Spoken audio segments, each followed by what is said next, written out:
literally one of my core values in this company is no assholes. And the reason why is I've seen great hyper performers that'll total jerks that will absolutely ruin a culture.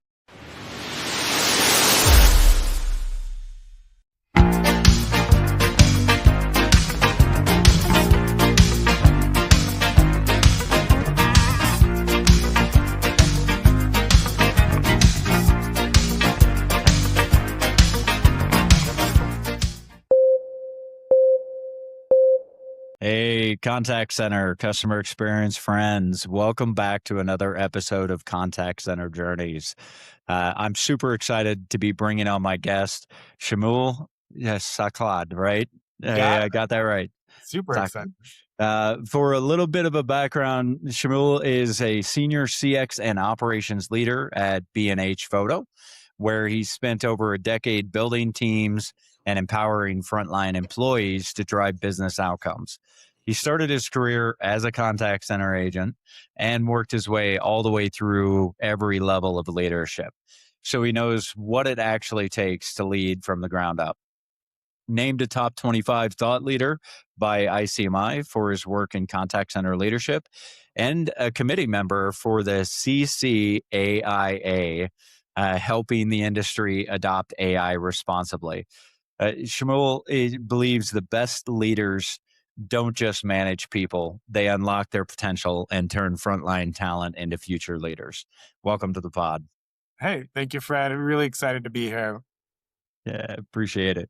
So as always, the intent of Contact Center Journeys is to inspire the next generation of CX and contact center professionals through sharing the stories of those that came up in the industry.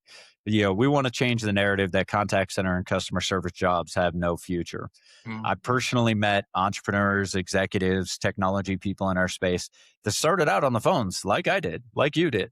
And it grew into executive leaders, owners of companies, all kinds of different options in this world. So now, as always, there's never any pitches in contact center journeys. We're just here to share the content.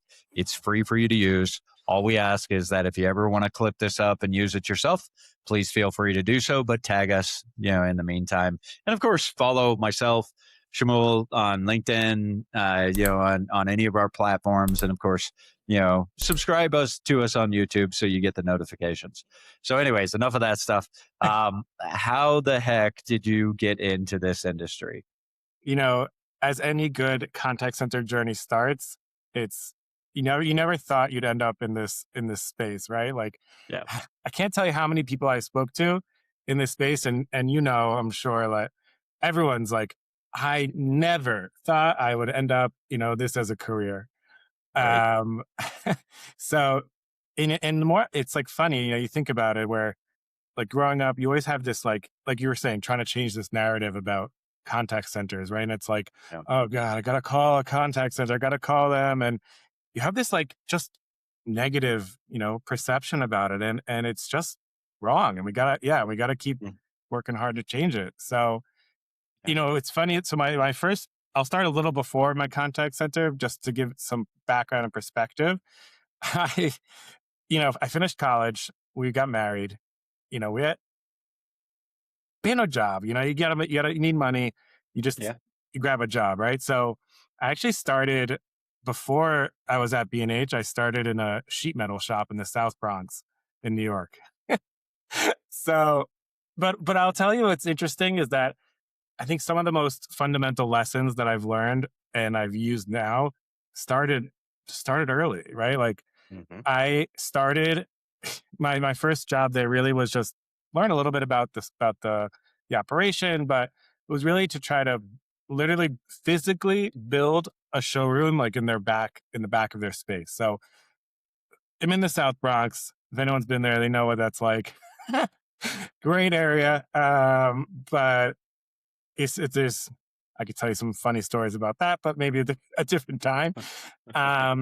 But yeah, I really just physically built the showroom. I had to, clear it out and then building these shelving units and literally, we'll get to a crazy story in a minute, but just physical labor and figuring it out, right? Figuring out Right. how to make it work. Um, And I'll never forget like this one time where they're like, all right, you're going to level the floor, right? You got to make sure the floor is level. So you're going to go to the warehouse, find this chemical labeled part A and this one labeled part B. You got to pour it together in a bucket and then just pour it out, right? Very simple. And it's like dead summer, right? Like scorching. There's Oh, no air conditioning in the room yet. yeah. So mix A and B. We're like, all right, cool. Start mixing. Turn around to do something else, and then I turn around. Literally, smoke is just pouring out of this bucket, and I'm like, oh my god, like what did I do? Place is gonna blow up. Like freaking out, and so it's one of those like experiences of like, all right, just don't freeze, just figure it out. Okay, it's gonna be fine. Obviously, we thought we did the worst thing ever, but then we found out really it's just a chemical reaction, and we just sped up because it was so hot. But then we ended up, so we had one bucket of cement that we couldn't use, and then we had to find another one. But yeah, so it was just one of those wacky experiences. But really, if you use your life experiences, it teaches you some cool lessons.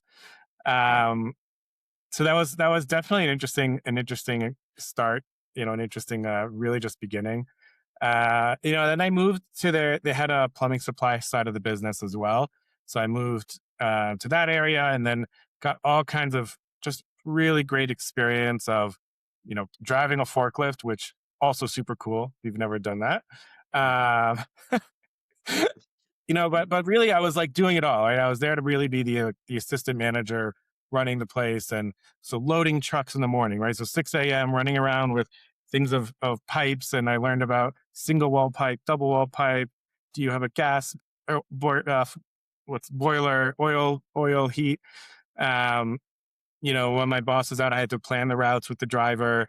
I had to put in orders in the system, you know, real hands-on work, Yeah. logistics, problem solving, real time, right? Working with people in the back. Okay, order didn't come out right. We got to figure it out, how we're going to make it work. So for me, I feel like it was such a great start because you learn about, from the ground up, what it means to work hard and have that work ethic and show up every single day and do what you got to do. And um, at the time, I didn't know how impactful and meaningful that was going to be for me.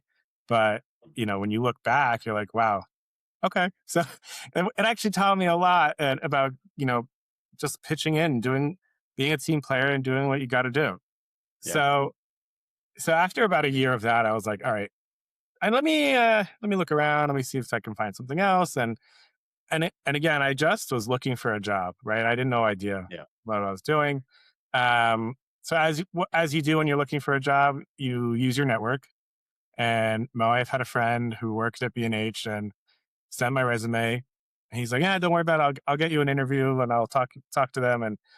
And I went to get it to get an interview, and I didn't know what I was applying for particularly. I was just, they're like, all right, let's talk to you. Let's see what makes sense for you. And so I interviewed in the enterprise accounts department. Um, and I was like, okay, seems cool. Got to go to the interview, watch a little bit of the work, and all right, I could do this. Um, and I had no idea where that was going to take me, you know, now 12 years later. Yeah. And so, yeah, I took the job and, you go through training, and I really had a great training experience. I had a great group of people that I was with, you know, learning really everything about the business and learning about, how to use their systems and all like the practicals, but also just having some, learning teamwork and learning what it is in a corporate setting and what that's like. Um, and it was just obviously a lot to learn, but it was really, yeah, really a great learning experience for me. I got placed on a team and I was like, all right, so we're dealing with enterprise customers. So half of our Mhm. department deals with corporate customers, any type of business and in different industries, and the other half is really our government and education customers. Okay. So everyone's like, oh, it'd be cool to work with corporate, right? Like you work with some big tech companies, and I remember like in training getting a call from from someone who worked on a sports team. You're like, oh, that was like, it was like super cool. Um, Right. and I ended up, okay, so I ended up getting placed in government, and, in the government and education side. And I was like, okay, let me see what it is, see what it's like. And I've actually really come to find a lot of meaning in that work. Okay. Um, you're working with teachers, you're working with professors, you're working with people teaching, the next generation of people. Yeah. Um, you work with government agencies.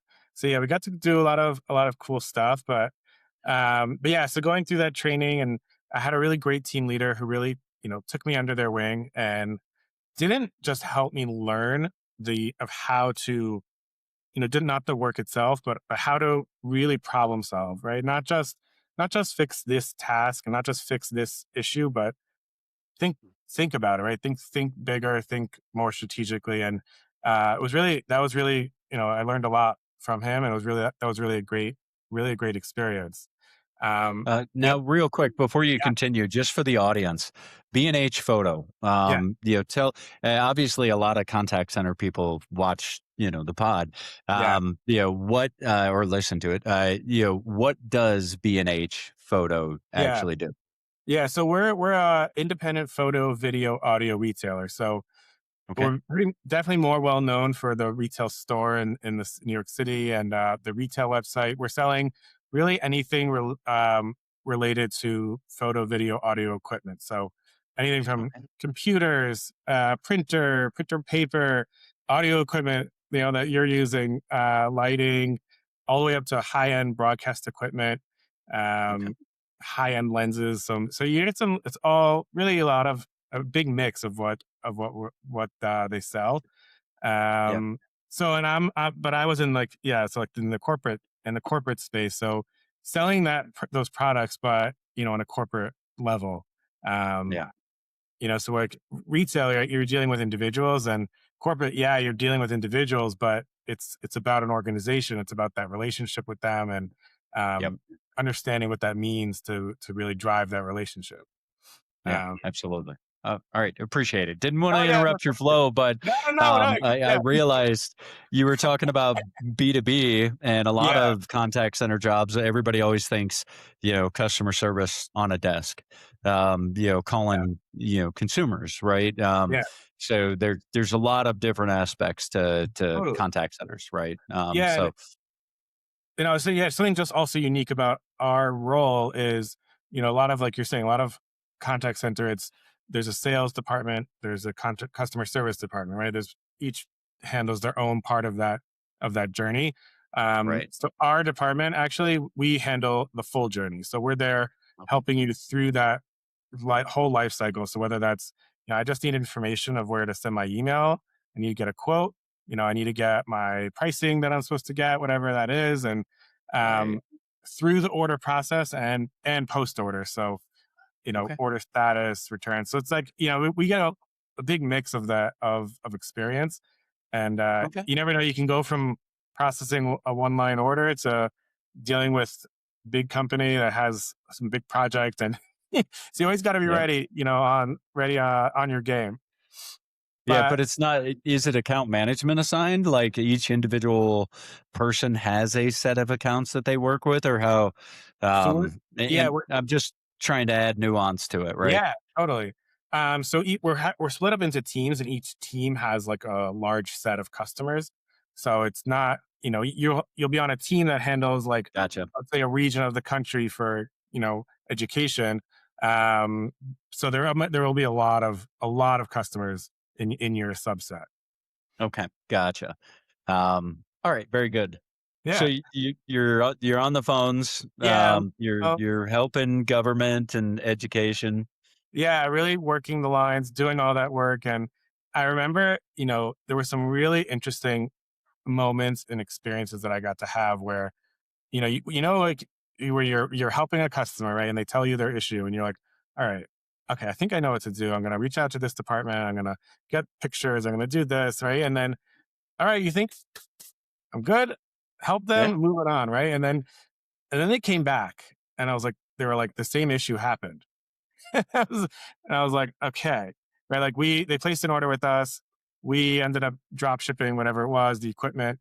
They got something that they didn't order, right? Like a little bit of a different model, let's say.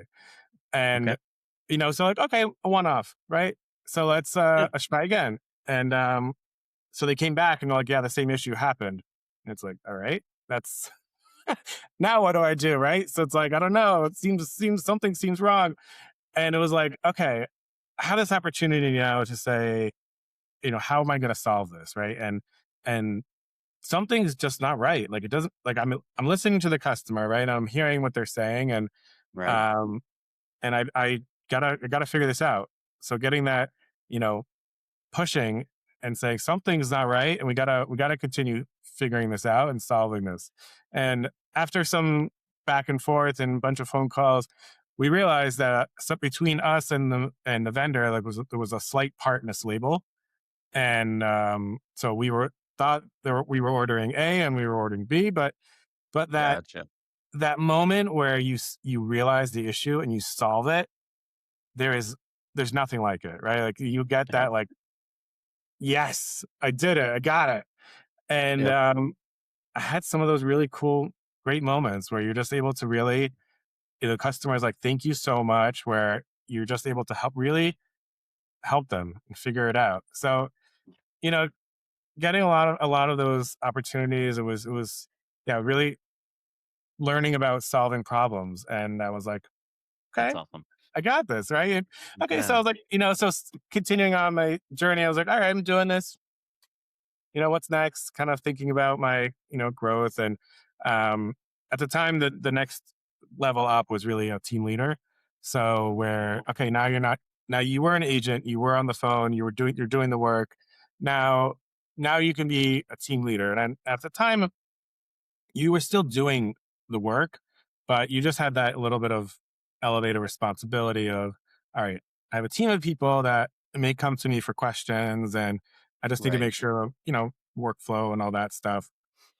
So, but that was like, okay, I could do this, right? So like my next step up in my journey and my career, and um, that first opportunity to really supervise people, right? It was much more of like Right. a supervisory role at the time, and um, again, but a lot of those cool experiences, right? Where now you're not just doing it yourself, you're helping others solve those problems, helping others, learn about what that means to really help a customer. And, when the customer's really upset, they're going to you, and trying to figure out, okay, I got to de escalate the situation. I got to really, figure it out and solve it. And I got to do some cool projects of helping customers with some, different opportunities, which it was very rewarding for me. Yeah. Um, and just seeing a little bit more of that larger scale of how things work. Yeah, Um, yeah. It kind of reminds me of like the game of golf. When you're on the phones all the time and you have that moment, that one customer, and it happens maybe once or twice a day, right, in a whole shift, where you really are able to help them, truly help yeah. them. It's enough that one good shot in golf will make up for 17 holes, of just a rough game, right? Yeah. And it makes you keep coming back for more. And I Yeah. find the people in this industry that get that value, that one or two great shots a day, make all the difference in the world. And some days you don't get them, right? Right. The reality is on the phones, you literally could take 200 calls a day plus, Yeah. and not have one of those calls. But when it does happen, it makes it all worth it. Good. If you're service minded, right? If you Right. love Right. that. Yeah, Yeah. it's true. And you can go, like you're saying, days, weeks. Sometimes you just get in that rut. Your shots are off, but eventually, hopefully, you stick it out and it comes back around and you're like, okay, I'm back. Yep. Yep. Back in the game. Yep. Um, yeah. And so we, during this time also, there was a lot of technological changes that we made and upgrades. And I'm sure you know how system upgrades always go. They Yeah. always go perfectly, right? Oh, perfect. Well, when we run them, Of course. yeah, of course, clearly nothing ever goes wrong. Yeah.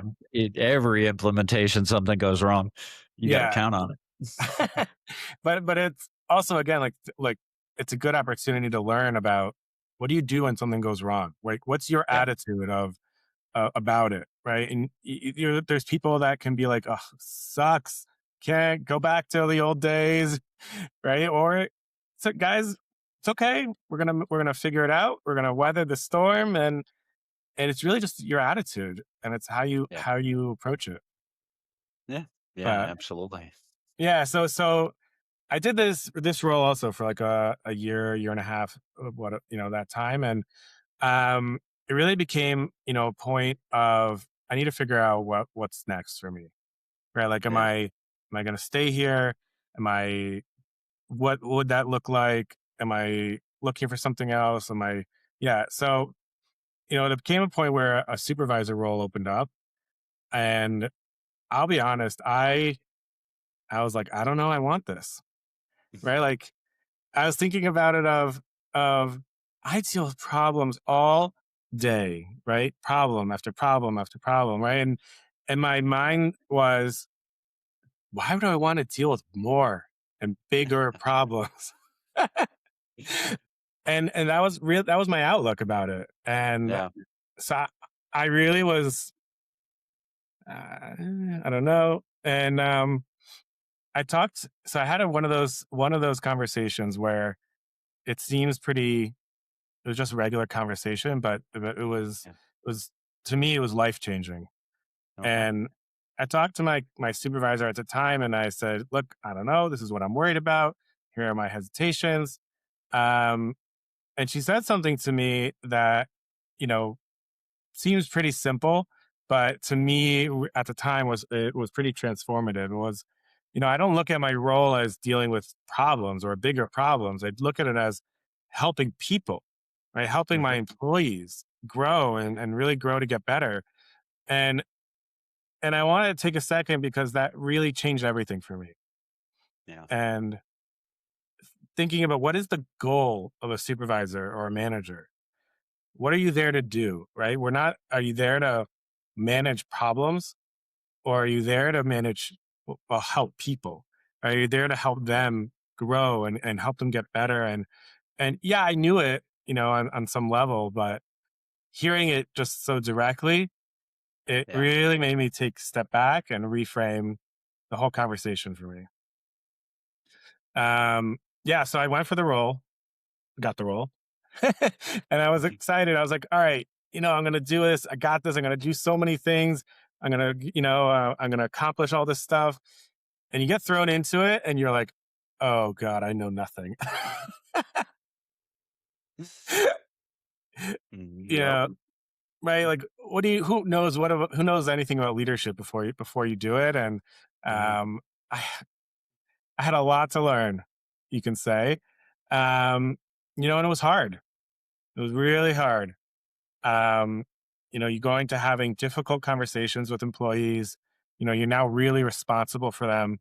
Not just managing a team's workflow, but managing a department's workflow. Yep. Multiple teams. You got more reports to follow up on. You got dealing with ad hoc questions, and it's just so many things you don't know until you're doing it. Yep. And yeah, it was tough. It's tough, but I wouldn't trade anything for it, and it's been Yeah. the most rewarding experience for me that I've had really in my life. But Nice. yeah, it takes also it will take does take hard work, but when Hmm. you work hard and you put in the time, but I was able to get comfortable and get my feet under me. Um, and I believe there's really nothing that replaces doing the work yourself. Right? Like Yeah. we talk a lot of people about, work going up through the ranks in a contact center, and just because you really know what that means, you know what it is to take those 100 calls a day. You know what it's like to deal with people who may not always be so friendly and nice to you, and you have to speak to them, and you have to help them, and you have to. Are you getting pressure from your supervisor? You gotta do this. So yeah, it's I believe it's really important. I believe it Yeah. really changes how you look at things. So I really appreciate that I got that experience. Um Mm. and I got to work my way up. So, but yeah, no, moving a little bit forward, a few years ago, we got a new director in our department. Mhm. And he came in and, we needed some changes, and, we looking at what we're doing, and, really asking some pretty fundamental questions of, about our structure, how we're operating, and but it was cool. It was, yeah, again, really hard, but for me, it was a really great experience of being able to go through an organizational redesign. Yep. And what does that look like, right? Like, you're not thinking about, me as a individual worker. You're thinking about a department of 100 people, and Mhm. what's the right structure, what's the right design, how many teams do we need, and what type of operations do we need. And it was a really cool experience, and really eye opening for me to be able to get that real, like, zoomed out view of how to design operations. Okay. But as it's tough. Also, you have to make some tough decisions. You Yeah. know, just because you have people in a certain role now doesn't mean it's going to stay that way, and you have to make some tough choices. But also, something I learned is just because, strong leadership doesn't mean you're unkind. Right. And it means having clear expectations, having, having open communication. Yep. Not everybody likes maybe what you were going to say, but but it's just, you're not going to please everyone, but you can't, because you need to hold the line and hold those standards. Yeah. um so yeah, it was a really interesting, time for us. And really, for me, it was a lot of growth that I can look back on. Awesome. But yeah, here we are today, where now we're I have four direct reports that are each their own managers. They each have 8 to 10 employees that they manage. So it's definitely a lot, keeps me busy, and Yeah. I'm working with people who are in their first time management role. Okay. So making that transition from individual to manager, Yep. and what that looks like, right? What does that mean? What does it mean to manage people? What does it Mhm. mean to, you know, have communicate conversations about your performance? And, yes, you want to be there to support them, but you also have to hold them accountable. And how do you balance that type of conversation? Right. And so it's cool. I like the things now I get the most satisfaction from is helping guide a manager through that experience where they're like, like, you're dealing with a tough situation, and you help them get clarity, and you help them know they have to do. And even though it may not be easy, Yep. they know that it's the right thing. And you're there to support them and say, look, I can be empathetic. Like, I was talking to someone recently about this, about the duality of being empathetic as a human, right? And I can care for you as a person and Yep. your challenges, but I I got to run a business, and Yeah. maybe this isn't working, and that's okay to have that conversation. Yeah. Yeah. So It's absolutely necessary. yeah, You can't build leaders, which is really what a leader. That's what makes you a leader. Is when you build other leaders, but you can't do it yeah, unless you hold them accountable and talk about the reality of what it takes. And they have to do the same, right? But they yeah, always they're just like children. They see your yeah, actions. right, Right, and they may hear your words, but they see yeah, your actions, and those are the things that they mimic. totally, So yeah, I mean, it's absolutely necessary. It's a reality of the world, and it's actually better in my opinion. I'd rather people know clearly where they're falling short, yeah, work together with them to build a plan, mhm, and if they're not a good fit, they're better off too. I mean, oh yeah, quite frankly, nobody wants to be miserable in their job. yeah, So it's best for everybody involved. Yeah, and I agree. that's why you do that stuff transparently, and it doesn't Yeah, mean you don't do it with empathy, right? They're still of course, humans. You still, yeah. I mean, that's it's not about being a nice guy, right? It's about being human, yeah, and recognizing the impact at the same time. holding people to a standard. There's nothing that destroys morale and culture more than putting up with poor performance. Oh yeah, And absolutely. people know people. Everybody, we think like people don't know what everyone else is doing. Everybody knows. Everybody knows. Well, and it's not just performance, right? I mean, forgive the language, but literally one of my core values in this company is no assholes. Right. And the reason why is I've seen great hyper performers that'll total jerks Yeah. that will absolutely ruin a culture. Yeah. Yeah, so it's the same thing. It's not just performance only, and if that's your company's core values, now some companies run off just pure performance, right? Right. Right. Right. They don't care, how much Right. of a jerk you are. It That's their results. culture, not mine to pick, right? Right. Right. Not just, but I certainly wouldn't last very long there. Yeah. Because I'm not a jerk. Yeah. So, but anyways, I digress.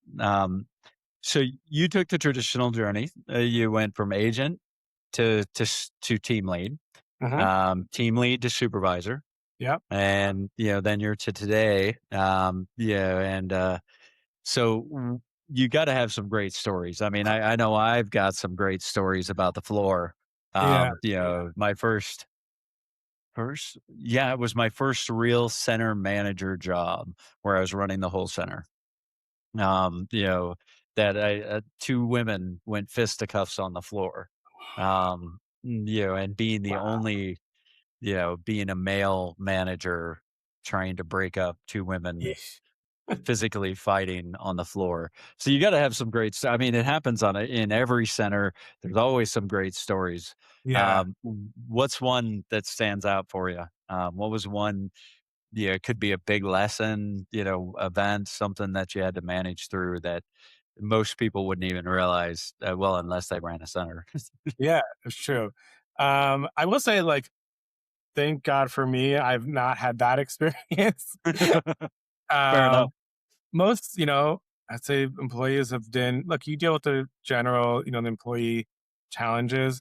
Um, I will say probably the most challenging thing I've had to manage, and it may not be one, is not necessarily one specific incident, but dealing with, like I was saying before, like that understanding and coming to grips with that duality of empathy, but strong leadership, right? Like, Right. I feel for you, right? Like, and having to balance that conversation, and I try to, shift my inner perspective, like inner feeling of, I'm here, like I'm caring, but I've demonstrated that. Now I have to, be tough and say, look, this is just not okay. You know, Yeah. that's one for me. I mean, talk about some interesting customer stuff we've gotten. In a center, you'll get all kinds of interesting stories where it's like, hey, I ordered a camera, but I got a box of spices. And we're like, what? Like, we don't sell spices. So confused. So, like, some wacky things like that, where it's like, all Yeah. right, something happened along the way that totally out of our control, but all right, don't worry about it. Keep the spices, enjoy. I don't know where they came from, No? but, but don't worry. We'll reship your package. You'll get a new one, and use them for breakfast, I guess. I don't know. Right, right. But, Yeah. some of those things where it's like, I have no clue what happened, but I'm gonna, obviously fix it and help them out. Yeah. Large numbers, man. Sooner or later, kooky things are gonna happen. Yeah. Oh, Yeah. actually, now that my wife recently reminded me of this story. She works in a local correctional facility. Mhm. So, as an art therapist, so there was one time we got a call from a psych patient. We didn't know. They called and they were like, "Yeah, I want to place an order, and I need to order like 1,000 printers." And we're like, "Okay." And then as the conversation unfolded, we realized they were probably a patient, but it was it was an interesting experience. We were like, yeah, I'm going to ship it to this psychiatric center. And then we were like, well, hold on a second. I can only Mhm. use the phone on Monday afternoons between 1 and 2 p.m. So that was, yeah, That's that was pretty funny. yeah. That's fascinating. Like I said, large numbers, man. Crazy stuff happens. That Um, happened. so where's yeah, I mean, clearly you've been at the same company for a long Yeah. time. You know, this is you know, your journey's not over. But you've definitely grown up in this industry much as I did, and I know a lot of people did. Yeah. But I think this is probably, unless you've got some other stories you want to share about your journey, probably a good time to pivot to the conversational piece. Yeah. I'll just share just a little bit more Okay. recently of things that I've gotten to be a part of, which is pretty cool. Like, I've really trying to expand myself and learn from others in the space and learn from others in the industry. And I've gotten a really great opportunity to meet some of the awesome people at ICMI. Um, Yeah. really started from I took a course, my work paid for a course for them from them, and I just really expanded from there. And I just been really great to connect with others in this space. And Yeah. you know what, and you really realize that you think the things that you deal with, you're the only person that deals with it, right? Like, I'm unique, right? Like, I'm the only one who's dealing with this All right. challenge. And you All talk right. to people in this space, and it was just like, I'm not alone. Yeah. And that was really, it was cool for me, and it's cool to I've met some of these really cool people, Yeah. and had some cool opportunities to really connect with them. And um, shocked when I was named a top 25 thought leader. I was like, oh my god, and so that was pretty cool. And getting involved with CCAIA, who I think are really doing some really amazing things. And I think, as we'll get into in a minute, but I think people like that and organizations like that are what's going to be pivotal moving Yeah. forward in today's day. Yeah. Absolutely. And it's one of those things that makes, I always refer to contact centers and customer experience as a practice because Yeah, it's across every vertical. It's across any industry, right? I try to do my best to catch myself because for the longest time, I called it an industry, but it's really not. It's cross industry, cross yeah, vertical, cross. I mean, every type of communications, right? yeah, Servicing clients and partners. I mean, it's what we do. So, but in this practice, I really believe that the individuals that make up this community of practitioners, they're amazing. I mean, I've got friends, I've been in this game over 30 years now. I mean, I've yeah, got friends in the industry that I spend time with, at all the events, and we've known each other for, 25 plus years. And it is unique. Going back to the whole reason why we do this pod, yeah, it's an amazing group with an amazing opportunity to build friendships and leadership and mentorship. And yeah. you just got to be able to put in the work, right? I agree. Um, Yeah, and y- then I've had some really cool conversations with people who've been really helpful to me. yeah, Um, and really, and like you're saying, it's why we're here. Right? We're here to we're here practitioners, like you're saying, and mm, we're really here to help people. Right? We're here to help. So what's great is the space and the community. We help each other, and yeah, in our work, we help our employees, and that's really yeah, where what I do now. It's helping people understand what this world is. Um, yeah, what does it mean to think about your customer experience? We can get so in the nitty gritty, right? That you're in the details of the call. And, yep, and one of the things I like to do with my employees is think about, think about what, trying to get them to understand customer experience, right? So tell them, think of a brand that gives you a good feeling, right? yeah, And anyone, whatever one, doesn't matter. And hmm, why does it give you that feeling? Right? yeah, What about what they've done? What about the service they have or their products, right? And you have that feeling, and it's like, okay, so now we need to bring that here, yeah, right? Bring that feeling here, and now you are the one making that feeling happen. Right. And it's fun to it's cool to watch people's, when they see it and they get it, and it's like Yeah. that light bulb, and Yep. it's cool. Yeah, it is. Awesome. So, let's get into the questions, man. Let's Do it. start talking about this. So number one, what keeps you up at night, man, in this practice of running a contact center? Yeah. So this is something I think about a lot. Yeah. And it's something that I think is very relevant and prevalent in everyone's minds about AI, right? Yeah. I'm not worried about AI itself, right? I'm not worried about the technology. I'm not worried about the products. What Okay. worries me is the pace that we're moving, Yeah. and there's no safeties. There's no guardrails yet, right? Like Mm. we are moving fast, right? And, Yeah. and what if- and I worry about where that leads us, right? Like think about history. We think about we think about big tobacco, right? How Right. many years and decades that it took to make real meaningful change, and how many people had to get hurt along the way. Yep. And you're looking now at social media. Finally, now social media, it's people are really realizing how the dangers to children, and there was finally some meaningful legislation that's coming out about limiting it and making sure that it's being used correctly. Yeah. Um, and I think AI is the same, right? It's going to be the same trajectory where the product it's unbelievable. It's fascinating what the things that can happen, and like all things, it can be used for good, and it can be used for really fascinating research that's coming out, right? And thinking about real progress that we can make. But Yeah. as we've seen, that comes at a cost if it's not done right and it's not done well. And there are going to be, we've already seen some sad cases of, people Yeah. that's by suicide, and it's Yeah. awful. Um, Yeah.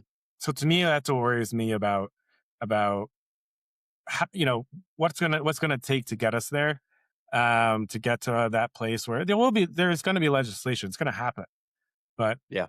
who, what at what cost, and who's going to get us there? Yeah, I mean that's part of the reason why I joined the ECAC. Because they represent contact center and customer experience in Washington. And you start diving in. There's like nationwide, including state regulations. There's like 10,000 on the docket. Yeah, It is impossible for anybody to keep up with. yeah, But it's such a critical piece. yeah, Like you said, regulation is essential. There are things that we need to be doing. Now, um, we'll see if the regulation has positive or negative impacts, right? right. Um, but you're so what keeps you up at night about your contact center really is more the human side of AI Yeah. and the impact on us. Okay, And that's gotcha. going to lead us to our question two, What's which that? it's going to lead us to question two. Yeah, so uh, well, I'll ask it. Let's just jump right in. Get your crystal ball out, man. And in 5 years from now, what does it look like? What does your center look like? What do you feel like the practice of running in contact centers and customer experience? What happens? Yeah. So I know that was a little question one, maybe a little doom and gloom, but I really believe that what's gonna play out over the next few years, and as we move on, is how important people are, and how Hmm. important we play and humans play in that loop, right? Like you have the people like Elon Musk saying, "Oh, robots are going to be doing everything and nobody's going to be working," and it's like, all right, it's very nice like headlines, but it's just not going to happen. Like it's not practical, right? And Okay. and um, something cool for me was I recently was at the Railroad Museum of Pennsylvania, Hmm. and fascinating, right? You walk in there and there's like these big locomotives, right? Like these cool trains that the engines and the cars, and we think about what they did for society and the economy and of moving goods and people thousands of miles across the country. And you look at it and you're like, what did they all have in common? What do they need in order to do that? People, right? And it's going to continue to come down to the people that are in the, involved and in the space, right? Like railroads, you need the coal shovelers, you need the engineers, you need the people, switching the tracks out there. And it's always the same, right? Like we have all this cool stuff, and it's just never going to change. We're going to need people, and what I really think is going to be what's going to happen is it's those that realize and recognize where and how people need to be involved are the ones that are going to succeed, right? Like the ones that are, okay, AI is going to automate everything, and I'm just going to get on that bandwagon. It's going to happen. Like people are, we're going to come back around the circle and around the merry-go-round, and we need to be there. And so it's really not, to me, not about technology adoption, because yeah, that's going to happen, right? That's going to happen just Yeah. because that's what's happening. But it's going to be about people development, and I think that's really where the real opportunity becomes of how are you as a leader or as a company investing in your people to prepare them and upskill them and be able to work alongside this technology and be those engineers and those operators of the railroads, as opposed to being the ones still horse and buggy, Yeah, I'm with you. uh, So do you think it's linear? How do you look at, meaning, within the next 5 years, we're going to step into that, future, or do you think it's going to be a rocky road? How are you approaching it as a leader? yeah, it's a good question. I do think it's going to be challenging. I don't necessarily think it's the same as any other technological change. Agreed. I think each, the industrial revolution was not easy either, right? Yeah, But there was a lot of upheaval and a lot of actually, if you go back and look at it, it's pretty interesting. A lot of it is. similar headlines that go on. But Oh I, yeah. I do think the pace of the change now is exponential and nothing that we've seen before. Yeah. So I do think there's going to be these like huge, moves up, and then okay, we're gonna, correct a little bit, but I don't think it's going to be it's going to be a bigger change and bigger movement than we've seen previously. Um, and I think it's really important that we all think about that and get on and figure out how we're going to manage our teams and manage through that. Yeah. You look at, are you following what's going on with the Molt? What's it called now? Molt, Open Claw. I don't know. So it's open Claude now, but it was Claudebot, which Right, is too right, close to Claude from Anthropic, right? Then they moved to Moltbot, and Moltbook was the social media right, version for the AI agents, and now it's OpenClaw. I, right. I I think they landed on a good name. I think Yeah, OpenClaw, is a solid name. But yeah, I'm absolutely. the Wild Um, West. yeah. Let me put it this way: I have not, nor will I anytime soon, deploy. Right. I have not gone and run out and grabbed a bunch of Mac Minis and started building on it because, quite frankly, the security. I'm a Yeah, big stickler on data privacy and security, and yeah, you can't take that out of me. And there's something that lands and expands as fast as this. They didn't have time to build, enterprise grade security into it. right, The good news is it is local. Have you been playing right. around with it? Have No, okay, okay. No, I'm like reading about it, and I'm like following, and I'm like, this is wild. But I'm like, yeah, yeah. I'm not getting into that. Yeah, this is the next iteration. It's so fascinating to me. I about 14 years ago, I tried to bring a supervised learning based chatbot to market. I met up with a group that was in machine learning. They're out of Montreal, Canada. Got to know the founders. Brilliant product, but they had started to build around the idea of an avatar. And we came together, and I was a COO for a company at the time. We were distributing contact center technology, and we worked together on it for quite a few months, launched it. And learned the painful lesson about being too early for to market. I Yeah. mean, way too early. I mean, back then, Watson had just won Jeopardy, and Right. IBM was the biggest name in machine learning. Um, but I saw what I saw with the ability to take unstructured data and build taxonomies and through supervised learning, automate. I knew it was just a matter of time. Yeah. None of us knew when, right? Yeah. So this stuff isn't new. I mean, AI or artificial intelligence and machine learning is not new. Even the current models are based on the what was it, 2017, 2018, the Google memo, right?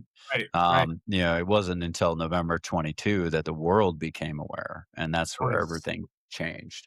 And then Um, it's only been a few years, right? And you think about where we are now from 3 years, then, yeah, and November of 22, man. yeah. Yeah, we're So just you think over 3 about years. where we're going to be in a few years. Wild to think about, but yeah, like you're saying, I think it's in ways it's like awe-inspiring and fascinating, right? In its ways, it's that concern and I think also it's important is that space, right, in the community where we're Yeah, trying to do this together, we're supporting each other, and are we going to be out for the next big win, right? In the profit, are we going to do what's needed, and we're going to do the right thing, yeah. um, and how do we support each other through that journey? Yeah, I think, bringing it back to humans, I mean, that's a critical piece. Yeah, There's no stopping though. I mean, I being an executive and sitting in boardrooms and I can tell you that, I mean, first of all, any executive out there has a fiduciary responsibility. yeah, And if the board or executive leadership, C-level, doesn't feel like you're doing that, someone will get put in place. So totally. we're all in a position right now where, if you're not deploying it, you're likely going to be replaced shortly. Yeah, So right. you have to figure out, I think the challenge for modern leaders in our space especially is figure out what what matches to my company's core values and what are the outcomes that we can solve for using this technology, Yeah, and how do we do so in the most effective way for our customer, not right. and keeping in mind, I'm a big employee experience is more valuable than the customer experience because I've always believed employees, you have a happy employee, they serve clients better, period. Y- I mean, y- that you can't. Or yeah, I to me like someone recently asked me what would be the if you could only keep one metric, what would it be? And to me, it's employee experience, Mm, right? I mean, everything. Happy employees are happy customers. They're engaged, they're motivated, they feel their work is meaningful.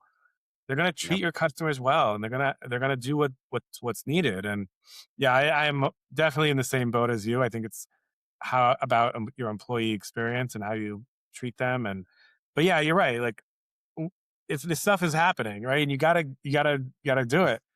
But when it's here. you talk to people I talk to, it's the same thing, right? How do we do this responsibly? How do we do this Yeah, well? How do we make it that it's helpful for the employees and you know and you're not hurting your customer as well? yeah. That these are the conversations that we're having today. The question is what conversations we're going to be having in a year. Mm. Well, that is the question. I have some theories. Yeah, That obviously I get to live in this, and I get to talk to the builders and, right. the people that are, running the software companies and the service organizations. And it's fascinating. I'm like you. I do believe, well, in 5 years, there's no question that a lot of things are going to be automated. No Yeah, doubt in my mind. yeah, Um, you know, Agents aren't going away. yeah, I think what you talked about earlier, the upskilling piece, and recognize that you have to do that now. Because by the time we get there and you're fully automating 60 to 70% of your interactions, that means that 30 to 40% are really complex yeah, in need of high empathy. And I mean, you're working with people that are really solving complex problems, right? Yeah, Or they need an emotional, and an individual, a human to connect emotionally with them. And we have to let the consumers decide, the individual calling, should I be communicating, in an automated fashion, or should I, be talking to a human? And that's going to get regulated in here shortly. yeah, I think it's just a matter of time that's going to come. agreed. Um, And I think Interesting times, man. what's going to be also an interesting piece is, as leaders, we need to think about what who are we looking for in our next employees, right? Like when we're interviewing, Yeah. what are we talking about skills, right? Like it's not the same skills that you were looking for 5 years ago. No, It's okay. I don't no. need data entry people who are really good at accuracy and doing. Obviously, you still need that, but I mean, like you need those people that are high Do you? empathy. Well, Yeah, I guess it depends on exactly. how much you automate, I was but gonna say, man, all of my conversations, I get all of the summary and yeah, notes, and the accuracy is amazing, and it's I true. can, automate it to put it right where I need it to. And I'm not working inside a professional contact center, right? Right. I'm just a business guy. Yeah. Um, but um, yeah, I mean, I'm with you. The empathy, the high EQ, right? And those are the people. I don't. It's fascinating. The people you hire is changing. It should be. Absolutely. It should. You Yeah, need and you yeah, it should. If it's not changing, then yeah, same thing. If you're not upskilling, you're already behind. exactly, exactly. So, any final words for someone getting in? Let's say they're an agent, they're a supervisor today, or a team lead. Or what would you tell your younger self? I mean, what kind of advice would you give to someone like that? Yeah, so I mean, I still think even though the times are changing, right? So some of these skills are going to be different, but leadership is still the same, right? It's about growing people. You're not managing problems, you're growing people. That's really how I look at it. How am I empowering my people to handle more and do more and be more empathetic and thinking about the customer. So, that I think is really important to anybody going into leadership and you need to think about. Um, but what I find also interesting is, and I've learned more recently, is it really starts with yourself. And Yeah, you before you can help anyone else grow, you need to understand yourself, and you need to do some real, soul searching. What drives you? What makes you tick? Where are you good? Are you a good operator? Are you naturally good at strategy? Are you naturally good at empathy and connecting with people? Um, and something I've been really thinking about more myself, and I've realized how important it is, and how it would have been helpful for me maybe 8 years ago, but no, it's good. It's good now. Life is a journey, and we're all just growing and trying to do it, trying to make it through. But I think once you yeah, understand yourself really well, you can then focus and help others and figure out how you can help others really well. But yeah, I also think you got to just know what's going on with today's times. You got to be, just read as much as you can. Read the publications, keep up with the news, keep up with the practitioners of what people are talking about. Um, yeah. you just gotta be aware. Yeah, stay dialed in. Yeah. So I know it's not a question I prepped you for, but you mentioned reading. Do you got a book you would recommend to the people coming up? Something that you remember reading and it just stays with you. Um. So well, actual like practical. I do read a Yeah, lot of fiction, but that's different. But yeah, yeah. um, um, something I really read is about crucial conversations. Was a book. I forgot who wrote it, but it's been really really helpful for me. Okay. Understanding what is a crucial conversation, what does that mean? Right? It's not just a difficult high emotion, but anything really can be a crucial conversation, and how you approach it, how what's your mindset, what's your take, and so that's really been something that's really helped me. Awesome. I've got one book that I always go back to, and this was more as I got into mid level. Yeah. When I ran into Good to Great. Yeah, so anything from Collins, which shouldn't be a shocker to anybody who knows me. Yeah, I love data. I like, um, I like being able to tie it back to, actual numbers. And it just, this thing is always, it's always fascinated. The story of numbers is always interesting to me. yeah, I love how they tell when you have all of the numbers or, enough numbers, you can see the story. totally. And I just love that. I So love like that's what's that? no, I love like getting a report and you're like, okay, let me look, let me see. You like play around with it. You look at it this way, you look at it that way, you turn it upside down, and what's it showing me, right? And Mm, I also always think like don't always judge a book by its cover, right? You gotta really understand your data to really know that you don't want to be fooled by making assumptions. And yeah. but yeah, Yeah, I data. can make data look like all kinds of Oh things. yeah, I can make it tell any story. The question is when you're trying to get down to first principles, what is the baseline truth? That's the key is understanding that, and that means knowing not just the numbers, but how they apply and the yeah, full scope of it. Yeah, and those are things that you can learn. I mean, the thing no, that you and I mean, even you, but especially me in my early career, I didn't have the internet, not like we do right, today. I right, didn't have, 100 great mentors on YouTube that I could go watch countless hours and learn and consume.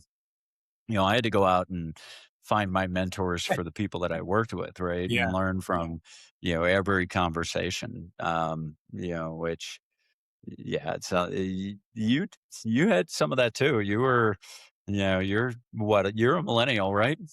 Yeah, You're well, my 30s, so upper 30s. So I remember dial up. So, yes, yes. but So you you think you had now, some of that. yeah, or now it's like I can ask ChatGPT anything. I can, and Mm, even just the video calls, right? Like we can get on a call. We don't need to be in the same room. Um, yeah, like here we are. here we are, Yeah, right? like go And across the country, and we're doing it over an hour podcast recording. yeah, Um, Okay. So, a final question. Anybody in your experience you bumped into, anyone you'd like to see on the pod? Is someone you want to hear their journey? yeah. So someone I know I've met through the ICMI community who I think has had a really fascinating journey.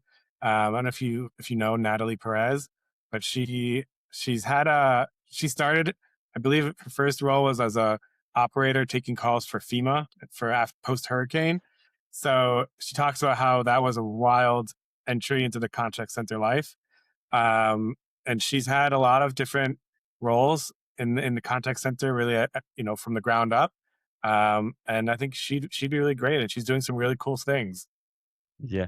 So she is on my list.